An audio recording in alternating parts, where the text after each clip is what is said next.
ये बोला।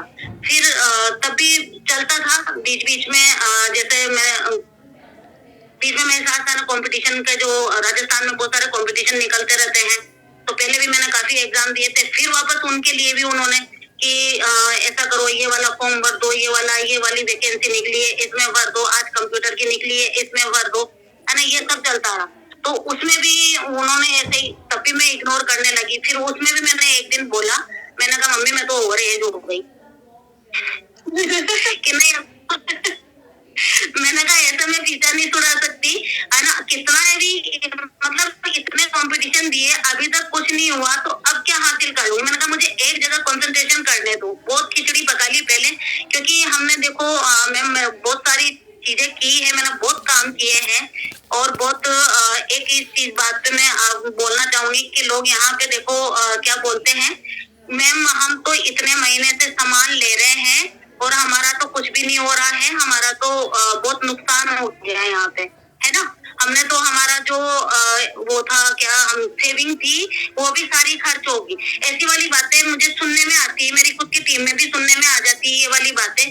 मैं ये बोलती हूँ कि आप अपने घर का जरूरत का सामान यहाँ से ले रहे हो, उसको इन्वेस्टमेंट का नाम क्यों देते हैं लोग, पता नहीं कहाँ से क्या मतलब कुछ भी लगा के और बोलना शुरू कर देते हैं।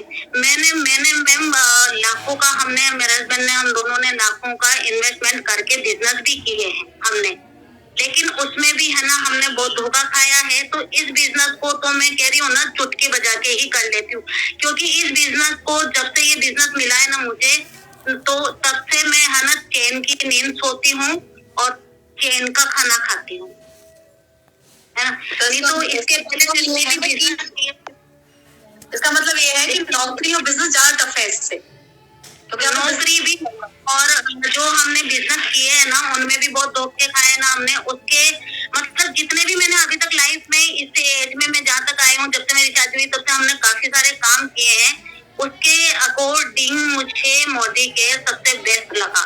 क्यों?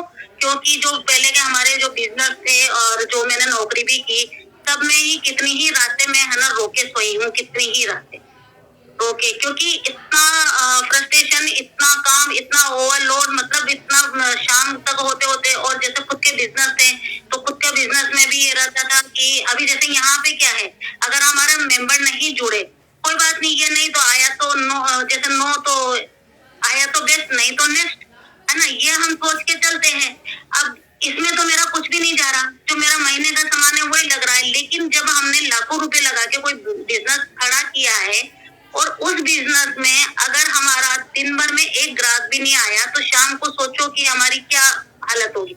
चलो एक दिन नहीं आया ग्राहक, दूसरे दिन भी अगर सेम वही चीज रिपीट हो रही है, तीसरे दिन भी, तो फिर वो कहाँ से हमारा बैठेगा सारा जो दुकान में हमने सामान डाला है माल, अगर वो नहीं निकलेगा तो फिर कैसे रोटेशन चलेगा बिजनेस का। लेकिन यहाँ तो हमारे साथ वो वाली प्रॉब्लम है ही नहीं। ठीक है, महीने का सामान जो आया हमने खा लिया, गया तो हमारे पेट में ही है ना, हम ही तो लाए हैं, हमें किया है, हमारे तो पेट में गया है। और वैसे भी प्रोडक्ट जो हम यूज कर रहे हैं वो हम किसी न किसी दुकान से तो वैसे भी लाते हैं, तो यहाँ तो कोई इन्वेस्टमेंट हो भी नहीं रहा है, तो टेंशन ही नहीं है उसके लिए स्पेशली। तो कई अब पता नहीं क्यों लोग ऐसी वाली बात बोल जाते हैं। मैम मेरे तो जो जमा पूंजी थी ना, सेविंग थी ना, वो भी खर्च हो गई। बाप रे, कैसे हो रही वो सामान यूज नहीं करते, वो मोदी केयर में आके ही पेस्ट करना स्टार्ट करते हैं, मोदी केयर में आके ही वो साबुन सर्फ यूज करते हैं, बाकी टाइम तो मिट्टी का इस्तेमाल करते होंगे। ये तो गलत बात है, सही कह रहे हो आप। लोग ऐसा बोलते हैं, मेरे भी सुनने में आया हुआ है कि हमारा तो पैसा खर्च हो गया, हमारा तो ये हो गया, हमारा तो वो हो गया। लेकिन प्रोडक्ट जो आप यहाँ पर ले रहे हो वही प्रोडक्ट मार्केट में से आप ऑलरेडी लेते हुए आए हो, तो ये इन्वेस्टमेंट है ही नहीं। और मैंने बिल्कुल सही कहा, आप खुद सोचोगे 5 लाख रुपए या 10 लाख रुपए या 50 लाख रुपए किसी इन्वेस्टमेंट में लगा, किसी बिजनेस में इन्वेस्ट कर रखा है, और अगर वो बिजनेस रन नहीं कर रहा, तो बेचारे जिन लोगों ने बिजनेस को स्टार्ट किया उनके दिल पे क्या गुजरती होगी। वहां पैसा डूबने का डर लगता है, हमारे यहाँ तो कोई डर है ही नहीं, घर का सामान है। तो कहते तो रही है वो कि मैंने बिजनेस भी किया है, मैंने जॉब भी किया है, और ये मेरे लिए चुटकी का खेल है, बर्डन है ही नहीं उनके लिए, क्योंकि इससे टफ काम वो कर चुकी है। और हाउस वाइफ ने इससे टफ काम किया नहीं है, इसलिए उसको यही टफ लगता है। ओके, तो मैं ये जानना चाहूंगी कि आपका लेवल क्या है फिलहाल? एसीडी है मैम मेरा, सीनियर एग्जीक्यूटिव डायरेक्टर। तो आप मुझे बताएंगे कब डायरेक्टर बनी, फिर कब नेक्स्ट एसडी डायरेक्टर मतलब सीनियर डायरेक्टर का आपने किया, फिर कब ईडी बने और कब आप एसडी बने, आपकी 1.5 साल के अचीवमेंट्स आप बताएंगे हमें। और फिर उसके बाद में मैं ये भी जानना चाहूंगी कि क्या आपकी जो जॉब वाली इनकम थी उसको हमारी इनकम क्रॉस कर गई मोदी केयर की? यस मैम, इनकम तो कर गई है, जो जॉब वाली इनकम है मेरी वो इनकम मेरी क्रॉस कर गई है। और भगवान ने चाहे अभी मैं और मेहनत करूंगी और उससे कितने ही गुना मैं यहाँ से मोदी केयर से इनकम अचीव करूँ। तो आपके सपने लाखों में होंगे कि मैं 1 लाख कमाऊं, मैं 2 लाख कमाऊं, मैं 5 कमाऊं, मैं 10 लाख कमाऊं, क्योंकि आपके पास में मिल गया ना चिराग, एक चिराग मिल गया है मोदी केयर, जिसको मोदी केयर बिजनेस को करके खूब सारा कमा सकती हैं। तो आप बताइए फिर आप सीनियर डायरेक्टर कब बने, कितने महीनों में आपने सीनियर डायरेक्टर निकाल लिया, कितने महीनों में आप ईडी निकाल गए और कितने महीनों में फिर आपने एसईडी क्वालिफाई कर लिया? तो कार फंड में भी आप एंजॉय कर रहे होंगे। यस मैम, नेक्स्ट मंथ से फरवरी से मेरा कार फंड भी आना स्टार्ट हो जाएगा। अच्छा, आप 3 महीने पहले भी एसईडी बने हैं, है ना?